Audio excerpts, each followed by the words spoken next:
وہ یہ ہیں کہ رشیا نے جو ہے وہ ٹینشن ایز کرنے کے لیے اپنے کچھ فوجی ہٹا دیے ہیں، یوکرین کی بارڈر سے ہٹا رہا ہے، اور کوئی آثار پیدا ہو رہے ہیں کہ یہ چیزیں جو ہیں وہ ڈیفیوز ہوں گی. لیکن اس پورے اگر آپ پروسیس کو دیکھیں نا تو دیکھیں یہ نہ صرف جو ہے ایل ٹائم کا جو لفظ استعمال کیا انہوں نے غلط وقت کا، بلکہ میں سمجھتا ہوں کہ یہ بالکل ہی جو ہے ان نیسیسری ایک دورہ ہے. لیکن مسئلہ یہ ہے کہ پاکستان کو کہیں سے چونکہ دورہ ارینج ہو ہی نہیں رہا ہے. جو اس وقت سچویشن ہے اس میں آپ دیکھ لیں کہ جو آپ کی منسٹری آف ایکسٹرنل افیئر ہے اس کی کارکردگی کا یہ عالم ہے کہ کسی ملک قابل ذکر ملک کا دورہ جو ہے وہ ارینج ہی نہیں ہو رہا ان کی طرف سے، نہ انویٹیشن آ رہی ہے اور نہ ان کے اپنے انیشیٹو پہ کوئی اس طرح کی سچویشن کریٹ ہو رہی ہے کہ خان صاحب وہاں کے اس کے دورے پہ جائیں. تو اسی لیے عمران خان صاحب نے جو ایوارڈ دیا ان کو نہیں دیا، فورن منسٹری کو نہیں دیا ایوارڈ، اسی لیے نہیں. دیکھیں وہ ایوارڈ تو وہ دے بھی نہیں سکتے تھے چونکہ بالکل ہی مذاق بن جاتی. پہلی بات ہے یہ ایوارڈ ہے ہی مذاق بنیادی طور پہ. دنیا میں کہیں بھی جو ہے وہ منسٹریز کو یا منسٹرز کو اس طرح کے ایوارڈ نہیں دیے جاتے. یہ بنیادی طور پہ جو ہے وہ ایوارڈز جو ہے نا وہ جو جہاں کمپٹیشن کا ایک تصور ہوتا ہے اسکولوں میں، کالجز میں، یونیورسٹیز میں، فنکاروں میں، کلچر فلم انڈسٹری میں، ادھر ادھر چلو وہ ایوارڈ کا ایک مسئلہ ہوتا ہے. تو آپ جو ہے جب کسی آدمی کو منسٹر اپوائنٹ کرتے ہیں اپنے کسی خاص شعبے میں تو آپ ان سے ایکسپیکٹ کرتے ہیں کہ وہ ڈیلیور کریں، اور ان کا جو ڈیلیور کرنا ہوتا ہے وہ ان کی کانسٹیٹیوشنل ذمہ داری بنتی ہے. وہ یہ نہیں کہ وہ کسی پہ کوئی احسان کر رہے ہیں یا کوئی بہت بڑی کارکردگی دکھا دی انہوں نے، ان کی ذمہ داری ہوتی ہے. تو اس میں ایوارڈ کا کیا تصور ہے. لیکن یہ جو انہوں نے ان کو 11ویں نمبر پہ غالباً رکھا ہے، میں سمجھتا ہوں کہ یہ ان کا بالکل انہوں نے ان کو ڈیو جو سٹیٹس ہے اور ڈیو مقام ہے وہ دیا ہے. کیونکہ اگر آپ دیکھیں نا تو اس وقت اگر آپ کو کسی یونیورسٹی کے ایگزام میں آپ یہ اگر کوشچن ڈال دیں کہ پاکستان کی گزشتہ 3 سال سے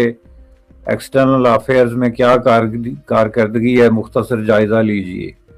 تو وہ جو مختصر جائزہ لیا جائے گا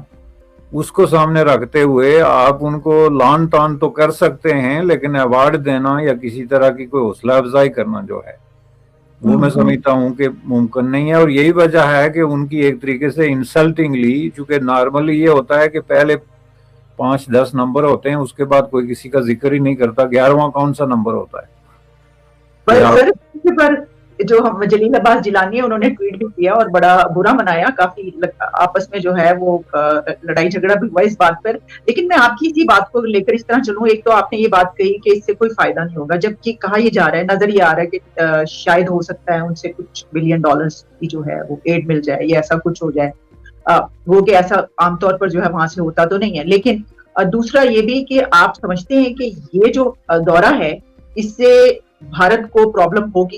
اور بھارت اور رشیا کے جو تعلقات ہیں اس پہ بھی اثر پڑے گا؟ دیکھیں جی، اس کے 2 الگ الگ پہلو ہیں. ایک تو جو بھارت کا جو رشیا کے ساتھ ایک نئی سچویشن ڈیولپ ہو رہی ہے وہ انٹرنیشنل کانٹیکس کے اندر ہے، جس میں کہ ایک نئی سرد جنگ جس کو کولڈ وار آپ کہتے ہیں اس کی سچویشن جو ہے وہ ڈیولپ ہو رہی ہے. اور اس کے مقابلے میں دنیا میں جو ہے وہ نئی الائنمنٹ اور نئی صف بندیاں جو ہیں وہ ہو رہی ہیں، جس میں بھارت ایک جو امریکی بلاک ہے اس کے ساتھ بہت ہی قریبی طور پر جڑ چکا ہے. ابھی حال ہی میں آپ نے دیکھا ہے کہ یہ جو کوارڈ ہے جس میں آسٹریلیا اور جاپان اور امریکہ اور انڈیا شامل ہیں، یہ ایک امپارٹنٹ فورم ہے جو یہ بتا رہا ہے کہ بھارت جو ہے وہ کمپلیٹلی اپنے راستے کا تعین کر چکا ہے کہ مستقبل کی جو ڈویژن آف پاور ہے انٹرنیشنل اور جو نئی جو الائنمنٹ ہے اس میں وہ کہاں کھڑا ہونا چاہتا ہے. اور اس کے لیے اس نے ظاہر کسی طرح کی کوئی ایسی جو ہے وہ سچویشن نہیں شو کی جس سے یہ لگے کہ ان کو یقین نہیں ہے کہ ہم نے کہاں کھڑا ہونا ہے. وہ اس معاملے میں کلیئرلی جو ایک انٹائی چائنا ویسٹرن بلاک ایک بن رہا ہے جس کا کوئی ہیڈن ایجنڈا نہیں ہے بلکہ اوپن ایجنڈا ہے. مثلا کوآڈ ہے یا جو ساؤتھ انڈین سی کے اندر جو اسٹریٹجک الائنسز بن رہے ہیں یا انٹرنیشنلی بن رہے ہیں, اس میں یہ نہیں ہے کہ وہ کوئی اپنے آپ کو چھپا رہے ہیں کہ ہم یہ کیوں کر رہے ہیں. وہ بڑے کلیئرلی کر رہے ہیں کہ ہم چین کے خلاف ایک طرح کا جو لفظ آپ استعمال کر سکتے ہیں ناکہ بندی کا, وہ استعمال کرنے کے لیے یہ کام کر رہے ہیں. تو اس میں ظاہر ہے کہ ڈیفینیٹلی بھارت جو ہے وہ امریکہ کے ساتھ کھڑا ہے اور پورے طریقے سے الائی کے طور پہ کھڑا ہے. اب دوسری طرف روس ہے. روس کے ساتھ بھارت کی ایک ہسٹری ہے جو کہ بہت قریبی قسم کے تعلقات کی ہسٹری ہے, جس میں کہ بہت ساری جو ہے ان کی ایکسچینج ہوئی ہیں ٹیکنالوجی کے میدان میں, فائنینشیل ہیلپ کے میدان میں, ایون کلچرل فیلڈ میں بہت زیادہ جو ہے وہ ڈیولپمنٹ ہوئی ہے. دونوں ملکوں کے درمیان جو ہے فنکاروں کے ایکسچینج ہوتے رہے, یہ ساری چیزیں. اس طرح جو ہے ان کے درمیان ایک بہت ہی قریبی قسم کا تعلق رہا ہے. لیکن یہ گزشتہ 2-3 سالوں میں جو سچویشن ڈیولپ ہو رہی ہے اس میں ظاہر ہے کہ روس اپنی مجبوریوں کی وجہ سے چین کے بہت قریب جا رہا ہے, بلکہ چلا گیا ہے. اور چین کے قریب جانے کی وجہ سے ڈیفینیٹلی بھارت کے ساتھ اس کا ایک نیچرلی اور الٹیمیٹ قسم کا کانفلکٹ جو ہے وہ کھڑا ہو رہا ہے, چونکہ چین اور بھارت کا کانفلکٹ بہت ہی کلیئرلی فیلڈ میں موجود ہے. اور اس کے حوالے سے ظاہر ہے کہ بھارت کے پاس کوئی چوائس نہیں ہے اور نہ روس کے پاس کوئی چوائس ہے. اب اگر آپ اس کو ریسنٹ اس میں دیکھیں تو یہ ابھی جو چائنا کے اندر جو سرمائی اولمپکس کے دوران جو ڈیکلریشن انہوں نے دیا ہے وہ بہت ہی امپورٹنٹ قسم کا ڈاکومنٹ ہے,